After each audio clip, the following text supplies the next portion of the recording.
Hello guys, അപ്പോൾ ഇതൊരു ക്യാമറയാണ്. 2018 മോഡൽ ജനറൽ സർവീസിന് വേണ്ടി വന്ന വണ്ടിയാണ് കേട്ടോ. നമുക്ക് ഇതിൻ്റെ ഓയിൽ ഫിൽറ്റർ, അതോടൊപ്പം തന്നെ പ്ലഗ്, പിന്നെ ഫ്രണ്ടും ബാക്ക് ബ്രേക്ക് പാഡ് ചേഞ്ചിങ് ഒക്കെ ഉണ്ട് കേട്ടോ. അപ്പോൾ ഇതിൻ്റെ ഓയിൽ നമ്മൾ ചോർത്തി വിട്ടായിരുന്നു. അപ്പോൾ ഇതിൻ്റെ ഓയിലിൻ്റെ അവസ്ഥ ഇത്തിരി വൻ മോശമാണ്. അപ്പോൾ ഇതിന് മോഡൽ ഇത്തിരി കവർ തന്നെ മോഡലാണ് കേട്ടോ.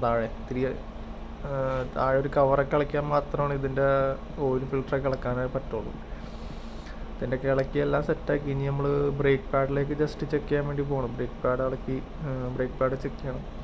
ഫ്രണ്ടും ചെക്ക് ചെയ്യാണ്ട്, പിന്നെ അതോടൊപ്പം തന്നെ ഇത് ബാക്കും ചെക്ക് ചെയ്യാണ്ട്. ബാക്ക് അത്യാവശ്യം തീർന്ന് ഒരു 30% ബാക്കി ഉണ്ടായുള്ളൂ. അപ്പോൾ അത് കഴിഞ്ഞിട്ട് നമ്മൾ ഓയിലൊക്കെ പുറത്തേക്ക് എടുത്തു. ഓയിലിൻ്റെ അവസ്ഥയാണ് ഈ കാണുന്നത്. ഫുള്ള് തവിടുകൂടി. ഇതിന് യൂസ് ചെയ്യുന്ന ഓയിൽ 0W20 ആണ് ഒഴിക്കണത്. പക്ഷേ കസ്റ്റമർ ഇതിന് 7000 ഷെല്ലാണ് ഒഴിക്കണത്. അപ്പോൾ ഇതാണ് നമ്മൾ ഒഴിക്കണ ഓയിൽ, ഷെല്ല് HX5. കസ്റ്റമർ അത്രയ്ക്ക് ദാരിദ്ര്യമുള്ളവരാണ് അങ്ങനെ ഒഴിക്കണം.